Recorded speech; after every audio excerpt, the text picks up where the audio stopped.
tell us why this was happening or the extent that it would continue to happen. We finally just asked, is she dying? Is she going to die? A family's devastation, confusion, and hope after their little girl is diagnosed with a mystery illness that causes polio-like symptoms. There has been a sharp increase in cases over the past 4 years or so, and it primarily does affect children. Good evening, everyone. I'm Natasha Brown. And I'm Alexandria Hoff. Across the country, there have been 38 confirmed cases. Local cases are being treated at Children's Hospital of Philadelphia, and that's where we find health reporter Stephanie Stahl. Steph. Good afternoon, guys. You know, for 4 years now, doctors here at CHOP have been treating a growing number of cases. They tend to see a spike in the fall, and they don't know why. You know, there are a lot of unanswered questions about this virus that can strike anyone and cause some really severe problems for them. Today, I met with one of the local families. 4-year-old Scarlett Camburn happily sings and plays in her home in Havertown.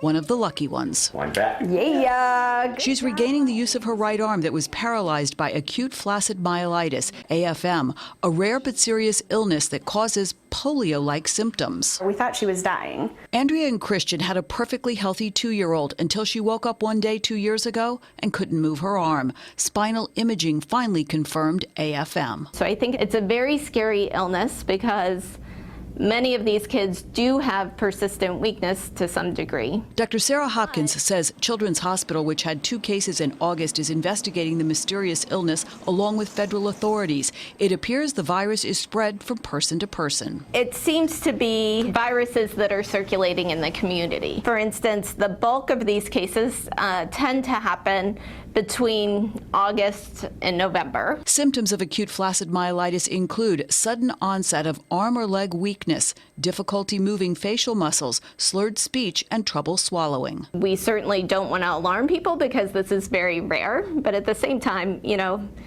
I think it's something that it's best to have checked out. It could happen to anyone, and I think that that's the scariest thing. Eat some orange, right? Scarlett is now able to move her arm after getting a nerve transfer operation at CHOP. It's amazing surgery. I know, it's kind of like magic. Her parents have nicknamed her bad arm Lucky, and they both have lucky tattoos on their arms, trying to put a happy face on a frightening ordeal. Do you want to tell everybody about Lucky?